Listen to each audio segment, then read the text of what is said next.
Welcome to Super Movie Brothers. Let's start the show. We have you 4-1. I like those odds.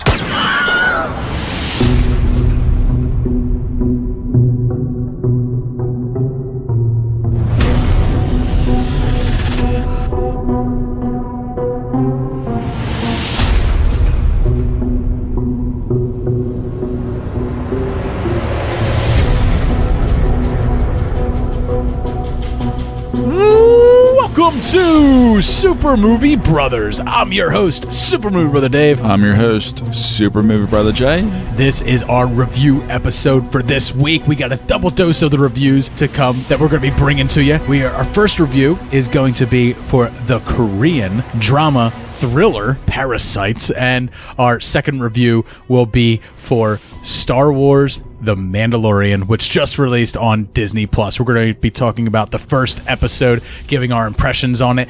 Both of these will have spoiler-free and spoiler segments, so I'll give you fair warning when the spoilers will be coming up, and then you can check the description to find out where you can pick the episode back up. But Jay, without any further delay, let's get into Parasite.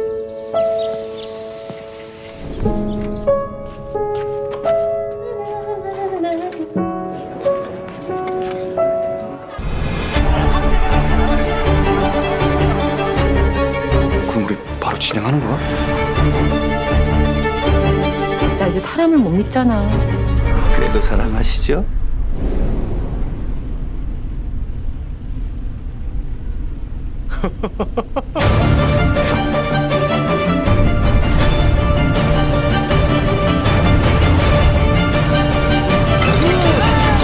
The Kim family isn't just poor. They are so poor when one of them puts out a cigarette, another one yells, "Hey!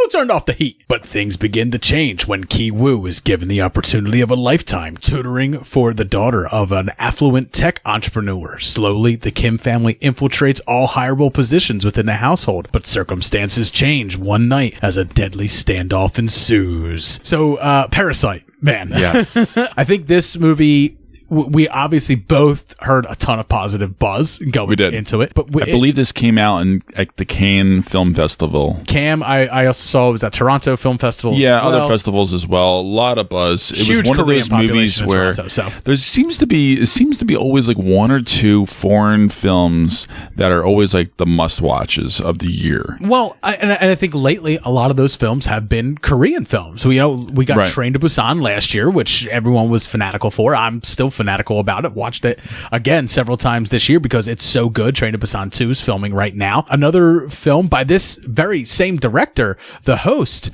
came out years ago, and I remember that was a big film of topic as well. And the Host, but he also did Snowpiercer, which was huge, right? Exactly. That was a really big film, and then Okja was hit or miss depending on the person. I never saw it and I had no desire to see this movie. It was just one of those kind of films, very quirky. But then he comes back and Parasite comes out and it's like, wow, but now this guy we're to the point that anything Joon-ho Bong does, I'm in for. I agree. Because what he achieves in this movie is hard to describe. And I'm sure we're going to get into it a little bit more with the spoilers segment. Right, yeah, but, for sure. It is one of those kind of things where you have to watch it yourself. You have to go through the process with these characters. One of the things that impresses me most about this film is that even though it is taking place in a Korean setting with Korean characters and stuff, and a lot of subtitles, of course, and all that, a lot of that culture is coming through in the dialogue and in the characters and everything. It's still extremely relatable if you have ever been poor anywhere.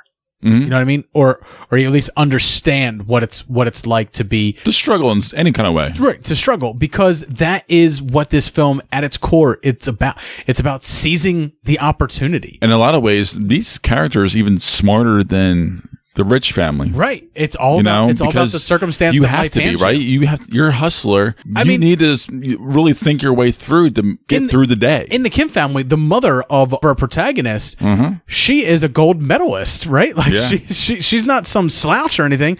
She had a moment of glory, and while watching it, like, you almost feel sorry for them because you don't understand why they're not more successful. They clearly have all the tools to make them that. And then you understand how, especially like in a different culture, how society just continually will keep you in the position that you were born in. And that's the scary thing about it. It's one of those sad things where it doesn't matter how, even if they were working with this family for quite some time and everybody was working, they were still living in a horrible situation. In squalor. Literally squalor. Holla, city of squalor. Yeah. And it just goes There's a to scene in show the movie where their apartment is literally filled with there's shit. pretty much like no middle class. Right. It's either you're rich or you're poor. And it's no surprise that when they go to start working at the affluential family's house, it's up a hill, right? They are on top of Way the up a mountain. hill. And cinematically, he shoots it like that, Right. where like certain sequences you can see them They're going always up, rising. or something dramatic happens, or something bad happens. They might be going down. Exactly. And Right. they live at the bottom of the mountain. Yes. And all shit flows downhill, literally and figuratively. Like it's, I think what surprised me most about the film was its use of metaphors, but it did it in such a way that And comedy sprinkled in. there's You know? a lot of good comedy in here. But like, And once you get into it, you find the rhythm of not just the characters, because the characters are really well fleshed out and acted and portrayed, but also, like you said, I mean, it's just Right. it's hides something. It hides these little things in each of its characters that eventually, when we start getting into the end of the second act, beginning of the third act, that all start coming to fruition, and it's nice. Like it's nice to see that attention to detail paid for a character, and it really has.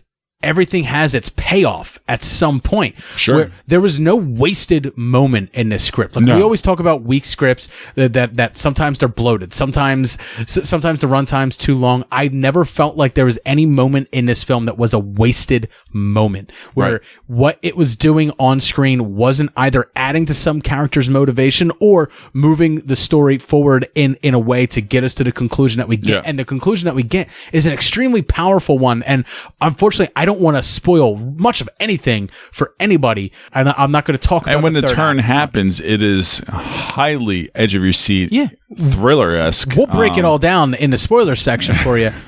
But I mean, when it gets there, it feels so earned, and it feels it feels so well done that you really, even if you're watching it home alone by yourself, you almost want to applaud it at the end. Even though Boon Ho Bang is not there to hear your applause, you still want to do it.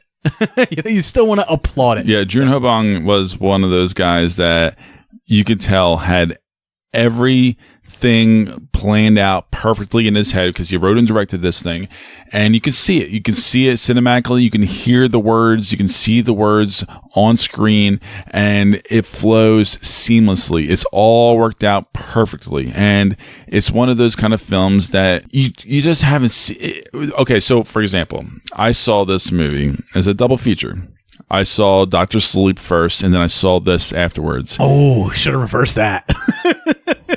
Either way, it was just a Showtime kind of thing, right? I just wanted to, whatever. So I have not had such a lovely cinematic day in so many years. It's unbelievable. It was one of those things where I was thinking, I literally almost welled up and teared thinking about how great of a day it was cinematically, because I watched two great A-caliber films back to back that were completely different and completely restored my faith in humanity and in the future of cinema. Yeah. Because they were so great. And, while there's a lot of good acting, great acting in the movie, I think the best performance comes from Kang Ho Song, who plays the father of the Kim family in the film. His performance, I think, is the most nuanced. It's definitely the most prolific, and it's the one that, and humorous too a lot of times and as well. So, but like it sticks with you at the end, because so much of what happens at the end revolves around him and his character choices and where things go with that. I agree, and it was one of those ones that actually snuck up on me, because I did not feel it going through. He's in all of Bong's movies too. Like he's in The Host, he's in Snowpiercer. He's a great actor. He really, really is. And there's not a whole lot more me and Jay can say about the film cinematically. I'm not saying it's perfect, but what I'm saying is you're going to have a hard time finding a better cinematic experience this year than Parasite. So we are encouraging any of you, if it's in the theaters around you, go see it. When it comes streaming anywhere, if you hadn't seen it, stay away from spoilers. Trust me, you're gonna want to skip this spoiler section if you haven't seen it. Yes, please skip it. And because it's a film that really should be experienced. And I don't often say this, but watch it alone. I think that's something that really elevated it for me. Was like, I watch a lot of movies with my wife, right? And there's some movie going experiences that are enriched by watching with other people. Avengers Endgame comes to mind. Like the experience I had in the theater at those moments, cheering Dramas, with people. I always say, try to be by yourself. Be by yourself, be in your own head, live in your own mind, and let the movie influence you and influence you alone. Exactly. Because I feel like that's the way this needs to be seen. But yeah, for sure. Jay, your review, your grade for Parasite. This is actually an A+ for me. It's an A+ for me. And it's our first one. I think We never had this, I think. it's our first one this year. Well, not just that, but like you and I both giving A+. But it's our first A+ of 2019. Isn't that crazy? Isn't that fucking nuts? It's our first A+.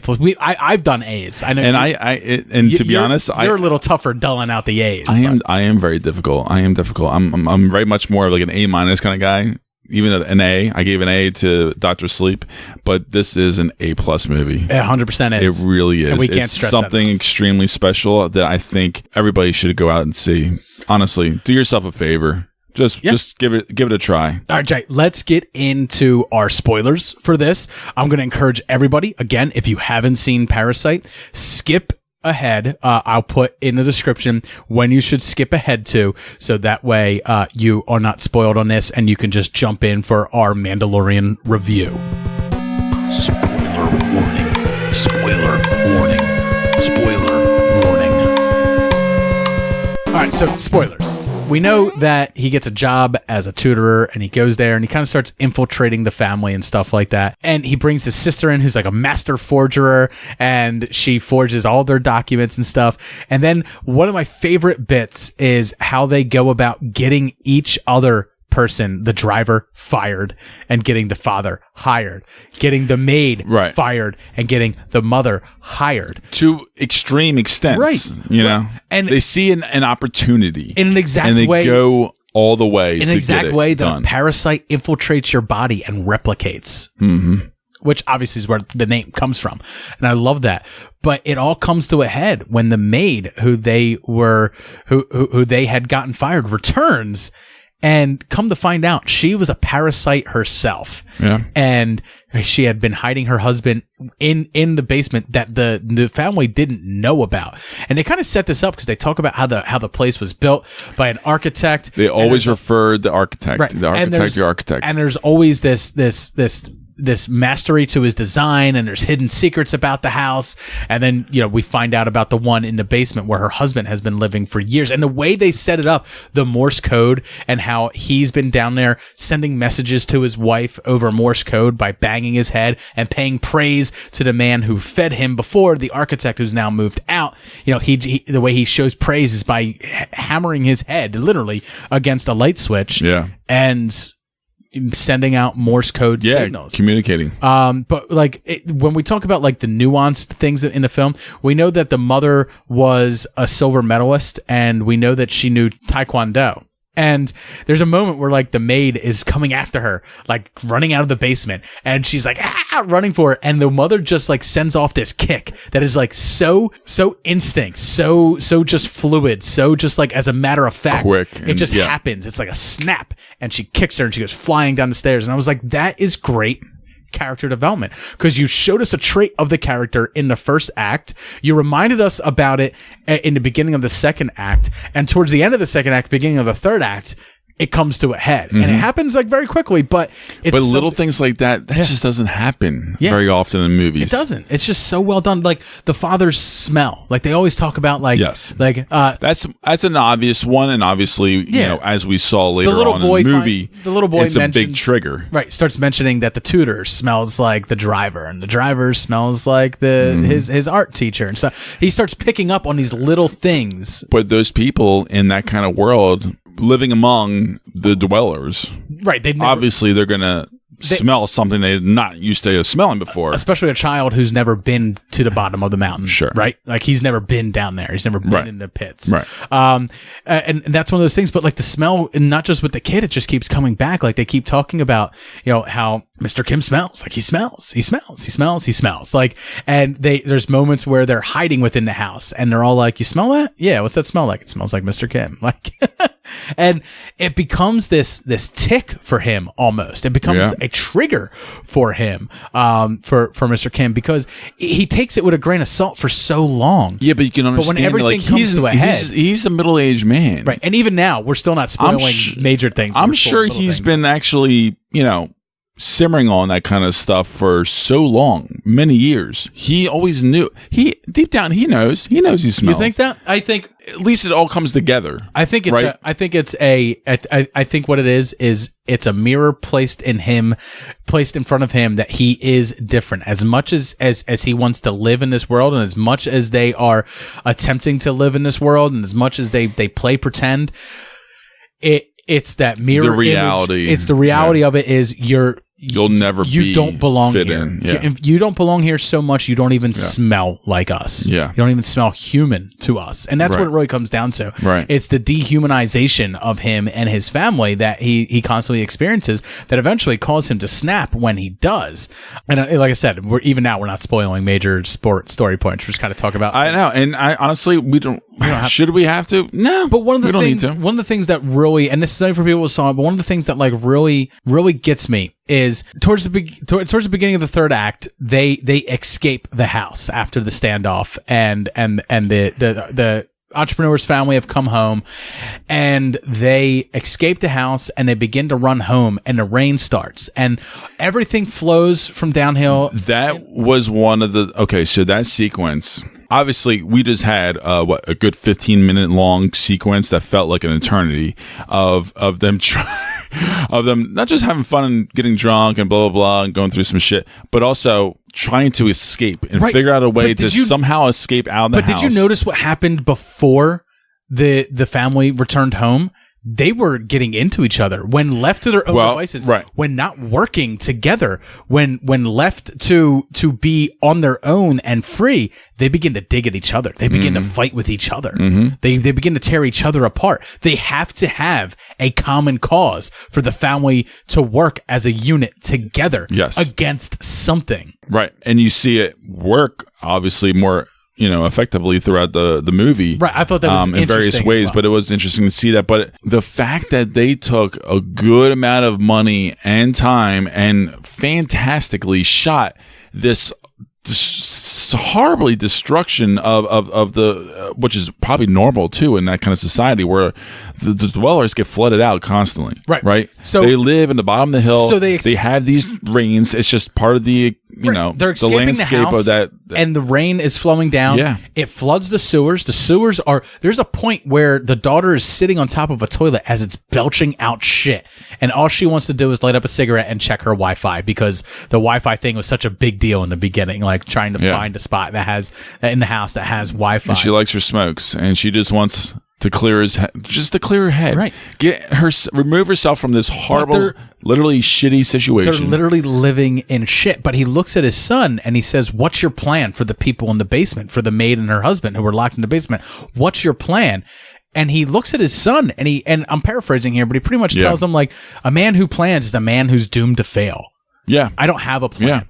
Right. But then we get to the end of the movie after he's murdered the entrepreneur, after the father is on the run and the family gets their slap on the wrist and they return home, the son and the mother, which was a surprise. Right. The son and the mother, the son begins to hatch a plan to rescue his father, who's living in the basement like the basement dwellers were before. Which we see a nice glossed over fantasy. And if it ended there, vision, we still would have given this movie an A. Maybe not an A+. Right. We would have given this movie an A. I agree. But then it draws back out and it shows you that this is just the son's plan to save his father. But if you remember what the father said to the son, a man who plans is a man who's doomed to fail. Which means I immediately started thinking about the father in the basement, and I'm just like, there's no way he can survive that. He's done. Yeah. He's got X amount of years max, he's eventually going to get caught, or he's eventually going to die. Caught or die. Yeah, exactly. No matter exactly. what. There's no way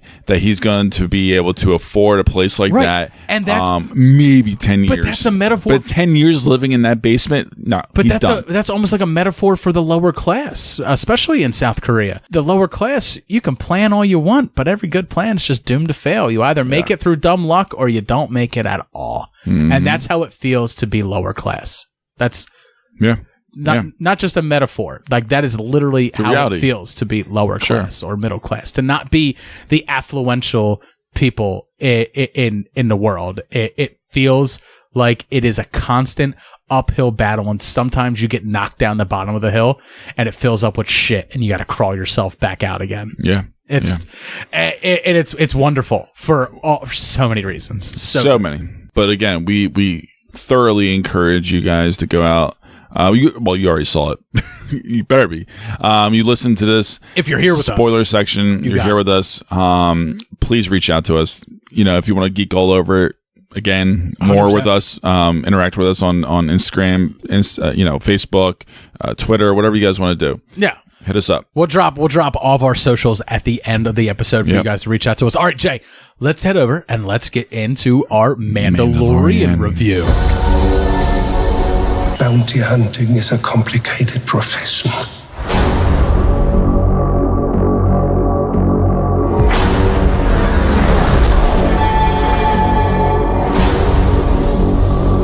They said you were coming.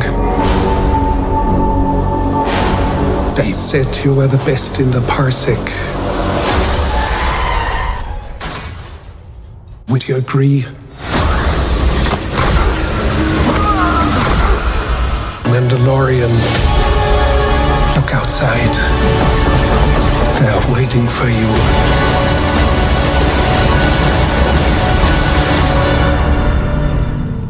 Yeah? Good.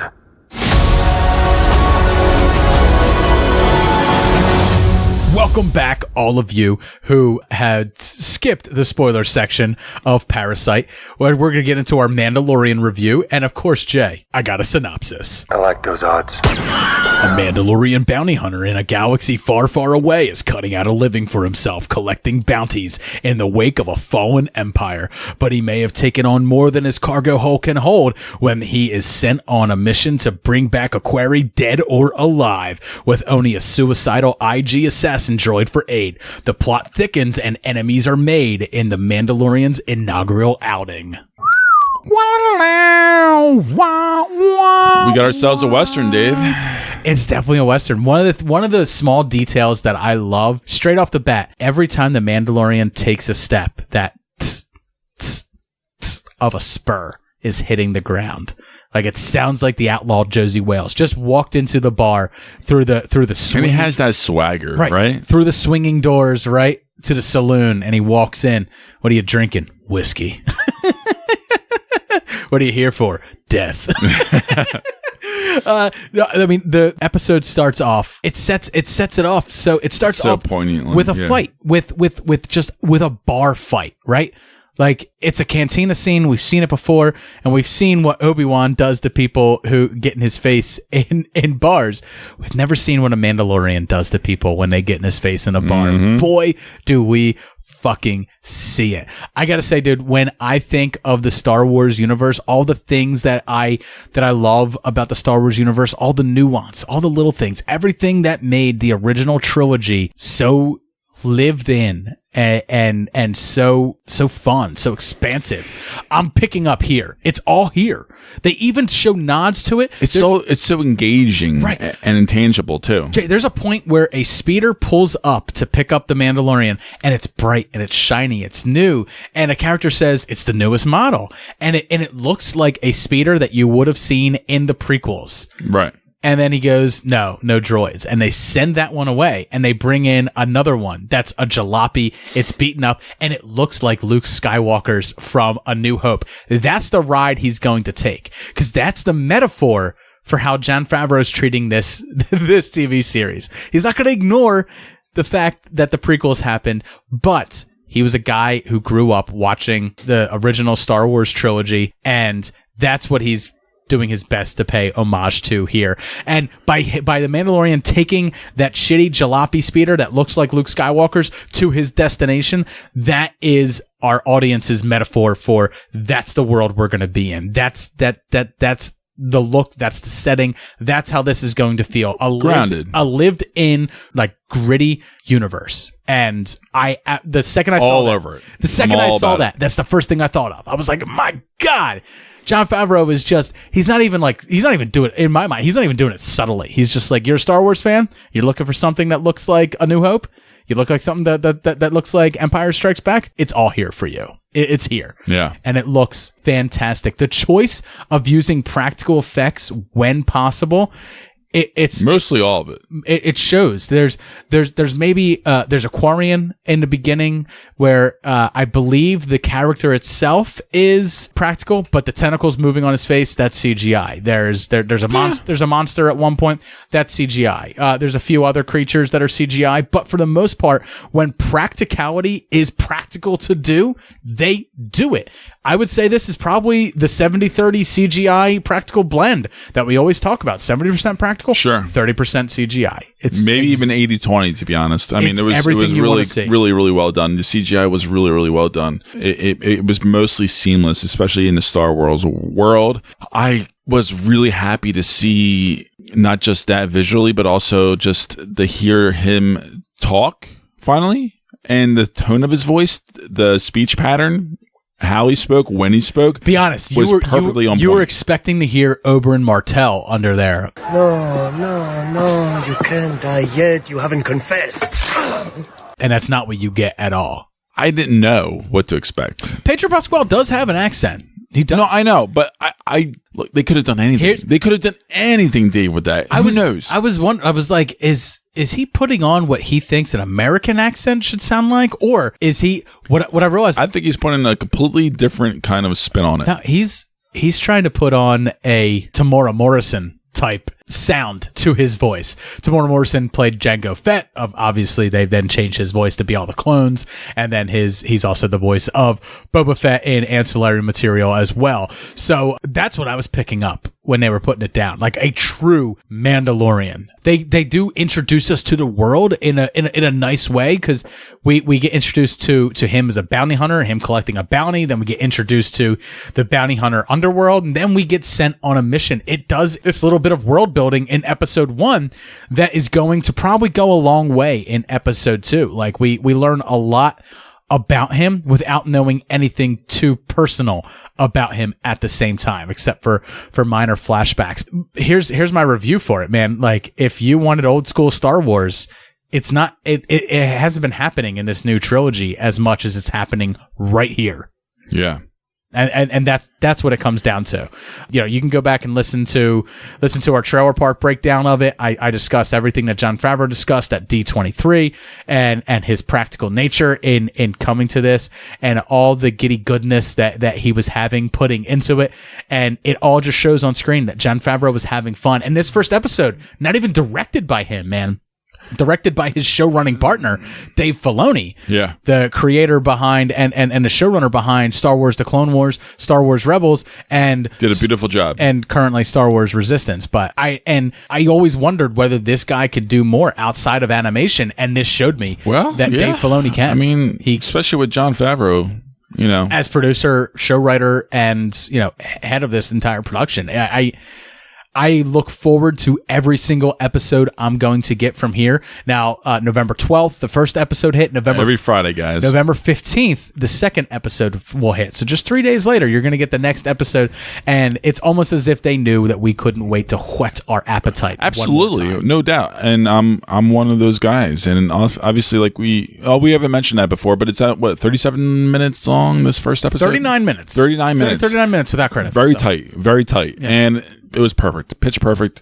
The ending, great cliffhanger. Yeah. I loved it. If you're gonna tell an underworld Star Wars story, it starts here, and they did it right. I didn't expect anything less from them, being their inaugural Star Wars series on Disney Plus, being their inaugural big series on Disney Plus. I expected it to come out of the gate and be fantastic. I thought that I would maybe find a few more things to dislike about it, but I found very few things to dislike about it. I found myself being incredibly intrigued by the time. This is right up my alley. For Star Wars especially, and I love the fact that I can follow one man, right? Yeah.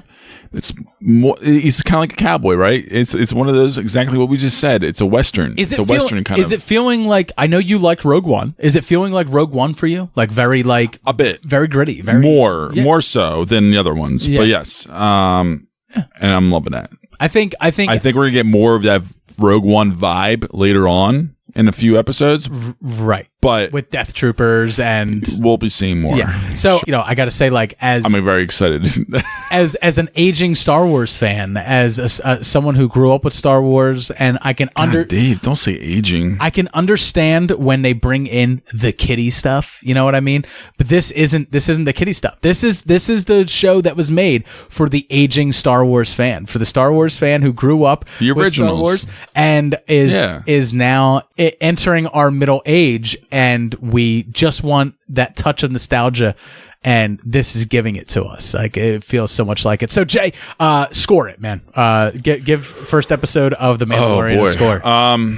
Did you have any negatives? Do we have any negatives? I didn't have any.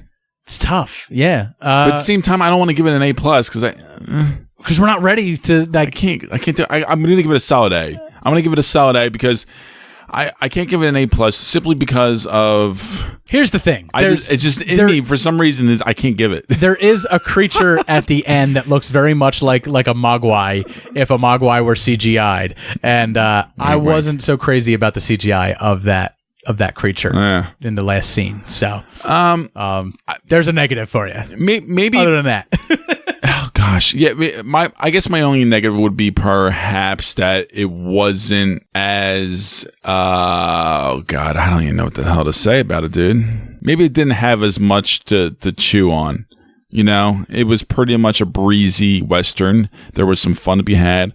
It was tight, and it was well executed, but otherwise, you know, it wasn't like a wow first episode. You know, it was fantastic. It worked considerably well. I'm going to be watching every single episode going forward and looking forward to it. But, you know, whatever. Fuck it. A+. I mean, what the fuck? What am I doing? What am I doing? What are you postulating? What am I doing? Jay, Come on. Jay, I'm an A+. Come on. A+. I'm an A+. There's nothing. You can't say anything bad about it. No, it was fantastic. It was fantastic. There's nothing bad to say. No, it's pitch perfect. I loved it. If you're a Star Wars fan, it's incredibly enjoyable for you. If you are, I just hate myself that I'm giving 2 A+ in a row. Yeah. If you're a Sergio Leone fan, right? This is Sergio Leone, sure, in a Star Wars universe. All right, Jay, both giving it A+. Let's head over. Let's get into our spoilers. Spoiler warning. Spoiler warning. Spoiler warning. Thanks for sticking with us, Star Wars fans, for our spoilers and Easter eggs section of our Mandalorian review. So, The Mandalorian is obviously, there's more going on than what's being shown to us in this first episode. Because after he collects his bounties and he takes the second bounty and he's given his Beskar steel, which is something that has been now brought back out of the dead EU, out of the dead expanded universe of Star Wars, has been brought back now and is part of proper canon. Beskar steel. Yeah. That is the Mandalorian name for Mandalorian iron. It is a extremely powerful metal, especially when it's melted down and made into an alloy that can be crafted into armor, weapons, and some say that it is resistant to lightsabers. Yeah. Beskar steel makes its appearance in this, and the Mandalorian is given to him as a down payment for the bounty that he is going to collect here in episode 1. He takes it back to an enclave, to a Mandalorian enclave, where we see, I would say, half a dozen Mandalorians, maybe? I've heard a lot of people say that when he walks in the door, there's a Mandalorian guard at the door, and then he keeps walking down, and off to his right-hand side, his left, our right of the screen. A lot of people were like, did you catch the Boba Fett reference? There's a guy who looks just like Boba Fett there. And I said, nay, sir, nay. Because a true Star Wars fan and reader of the old expanded universe would look at that guy and say, there's a Jodo cast reference there. Jodo Cast was a guy who pretended to be Boba Fett, made his own Mandalorian armor, but it was slightly different. His crossguard on his T-visor on his helmet was yellow, and his gauntlets were yellow. This guy, Jay, definitely had yellow gauntlets. Right. He may have looked a little bit like Boba Fett, but those yellow gauntlets made me think that was a Jodo Cast reference. So he takes the Beskar steel in, and we learn a little bit about Mandalorian culture here. Like she asks if he has a signet yet, right? Like, do you have a sigil yet? Is basically what she's asking. Do you have your own symbol? No, he hasn't been given it, which means, Jay, I'm picking up that he might be maybe not young in the Mandalorian world, but he has not developed his own clan yet. He hasn't built his own sigil. He hasn't made his name yet to the rest of these Mandalorians, but maybe by the end of this series, we will. They also mention a mythosaur, Jay. Nick Nolte's character, who he plays like the little Ugnaught guy who's teaching the Mandalorian how to ride a Blorg, which is going to the bipedal creature that looks a lot like a dewback from A New Hope, just bipedal. They're extremely violent. They actually give the Mandalorian a good run for his money. We see a little bit of his inexperience there in that scene where he is taking on the Blargs. The Nick Nolte's character mentions, the little Ugnaught mentions to him that his descendants used to ride mythosaurs, and he finds it hard to believe that a group of people that could ride such great beasts could not tame this beast. And that, yeah, I mean, it's understandable, right? That Easter egg right there, Jay, is a reference to the Star Wars Holiday Special, which you had to watch for a movie. I know. Stir, whip, stir. The animated feature. It was fun to watch. That had Boba Fett. He was riding a mythosaur in that. So they're bringing those back into canon in here as well. There was 2 comedian cameos throughout it. Horatio Sands played the first bounty that the Mandalorian is collecting in that cantina. And then we get Brian Posehn from Mr. Show. He's been in Big Bang Theory, the Sarah Silverman show, and he was the writer of Deadpool comic books for about 2 years or so. He is the speeder driver of the old jalopy speeder that we talked about. So he shows up in there. Both very well spliced in, worthy comedy, well written, acted, delivered. It was a lot of fun. Yeah, absolutely. And then finally, I think like the big Easter egg, right? Like we all knew that Taika Waititi was playing the IG character. He shows up here. What a fantastic character, by the way. Beautiful. The IG-11. So fun to watch. IG-11 assassin droid comes in. Shockingly funny. Ultimate badass, right? Like just watching his movements and how he's taking out these pirates, these weak-weighted pirates it's great to watch. But it's the dry humor that only Taika Waititi can deliver in the way that he did in all of his glory. He's just constantly trying to self-destruct, and it's a great moment of comic relief in an otherwise tense scene, but it's not so overly comedic that it takes you out of the action scene, but it's just funny how he just keeps trying to self-destruct himself. They're after the same quarry here. They're after the same target, and they agree to work together, but when they get to the target, Jay, we find out that they've been given different orders. Werner Herzog, who seems like almost like a governor in the Empire, is the one who sets the Mandalorian off on his bounty, and the scientists, the Imperial scientists and his stormtroopers are requesting that they capture it alive. But Werner Herzog says, dead or alive, preferably dead, but you only get half pay if you bring it back dead. And they're looking for a creature or a person that's 50 years old.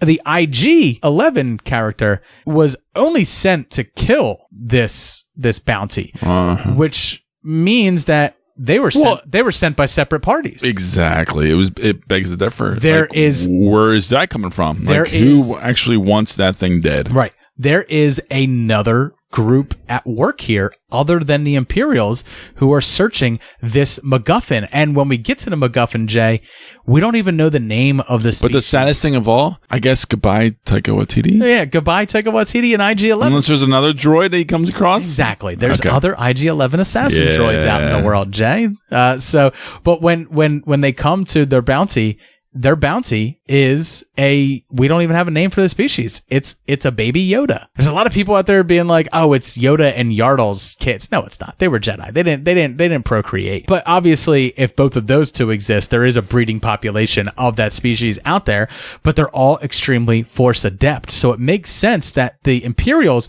would either want it dead or alive, because we obviously know that Imperials like to do a little bit of cloning, don't they? Mm-hmm. So you could definitely clone, or at least study what makes a Force sensitive being so powerful and put that into your soldiers, and maybe bring about the rise of a First Order, and maybe even create a perfect Force user person. And that's just me putting a whole lot on it, but maybe a Rey or Kylo came from a cloned, or at least a interesting.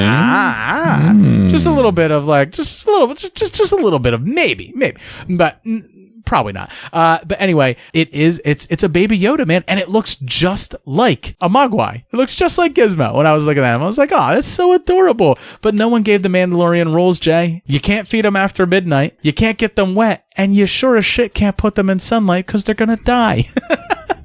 But yeah, what do you think of that like reveal at the end? I was shocked. I was surprised, and it was one of those things where I was trying to understand, okay, what are they going to do next? What's the meaning behind this? What's the meaning? But like also, like, what is he going to do with him? Right.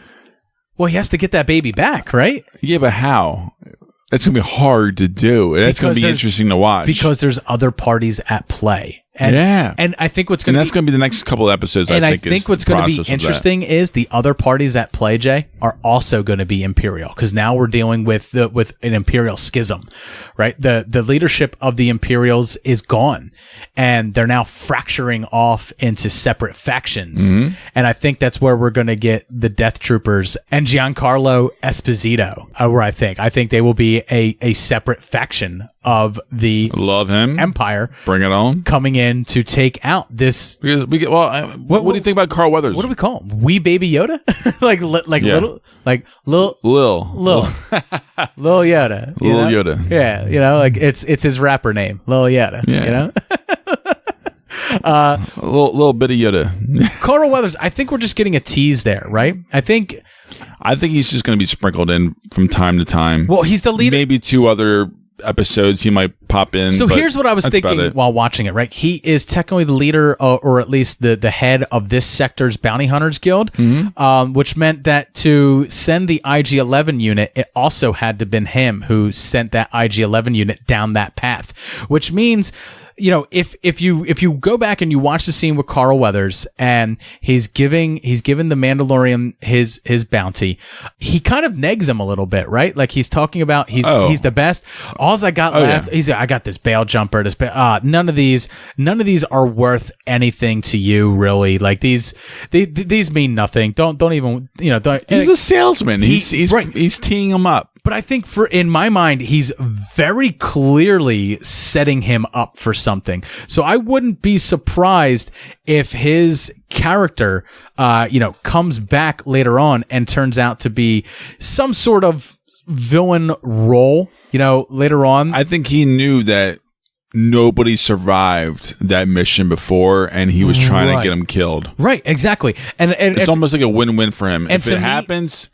Okay, it's a win for him. And to me, that goes back... But if he gets killed, it's still a win for him, right? To me, that goes back to what, was going on in the Mandalorian Enclave when they were talking about he doesn't have a sign yet, right? Like he doesn't, and he said that at one point, he doesn't say youngling, I forget the word is, but like he was once an orphan, pretty much, that was raised by the Enclave. Like, so he's still cutting his teeth in a way, and I think Grieve Karga, Carl Weathers, sees that as a threat, that his prowess is growing and it's a threat. So he sent him on basically a no-win mission. And now he's succeeded, he's going to have to send more after him. And that's when we'll get characters like Bill Burr and the other Mandalorians that we've seen throughout the series, throughout the previews and stuff, that are going to be coming in after him. So I think it's going to be the fun part. It's very much like a Akira Kurosawa, like a Western, like he's going to be going up against the other members of the underworld like him, and he's going to be going against them. And I think you're right. I think Jon Favreau definitely proclaimed what this tone of the series is going to be throughout the season. and we should expect nothing less. One of the things I truly liked about it in the end was I don't have a clear sense of the Mandalorian's morals. No, That's not really. He only shot the IG-11 unit because it's worth more money alive, or at least you can always explain it that way. Maybe later on they'll develop morals for him, but right now, just like Parasite, right? He's moralless. Like, you just don't know. Like, it was one of those kind of things where, like, you felt for both sides. You felt for both sides. And one of the things that, like, I was realizing while watching it, the second time that I watched it, was that, like, Horatio Sands' character, the bounty in the beginning, is offering him all this money, probably more credits than Horatio Sands' bounty is worth.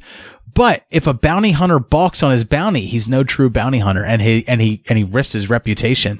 So he doesn't even entertain that thought. So he's very pragmatic. He's very business minded, and I think that's the only morals that they've set up for him so far, is that he's business minded. It's being a bounty hunter is his business, and baby, business is booming. Booming. No, I mean, I really enjoyed this first outing. I love the way that it's setting up the way the universe works in this power vacuum without the Empire's rule. I love how they're setting up that the reason Beskar, Mandalorian iron is in such short supply is that it was the Imperials who raised and sacked Mandalore and stole it all for themselves. And now getting back a little piece of it here and there is going to be huge for him and his people left in that enclave. And I think that's why they exist in those enclaves. It's going to be fun to see this story unfold as it goes through and to learn more about the Mandalorian. By the way, Jay, first episode, Pedro Pascal, the star, never saw his face. Not once. Not a little bit. I don't need to. So just like Dredd, I don't need to ever. Just like Dredd in 2012 with Carl Urban, some man had the balls to take this role knowing that you were never going to see his face. Love it. Love it. Love it. Can't say enough good things about it. We encourage everyone to get out there and check it out. And also discuss, all your fun, thoughts or theories or whatever you want to talk about with us, through Instagram, through Absolutely. Twitter, Facebook, whatever you want to do. Reach out to us with your thoughts on either Parasite or The Mandalorian or Star Wars in general. You can reach out to me on Twitter at SuperMoviePod. Also me at Instagram, Super Movie Bros, and then also on Facebook, Super Movie Bros Podcast. Yeah. And then you can also follow me on Instagram. I am SMB Dave on there. I post a lot of stuff about myself, but the show, my family and stuff. So it's more of a personal account, but you can absolutely feel free to follow me on there. If you would like more additional content from Super Movie Bros, check out our Patreon, patreon.com/Super Movie Bros podcast. You'll get all the additional content that is up there. I want to thank all of you guys for listening. Have a great one. And cheers. Cheers.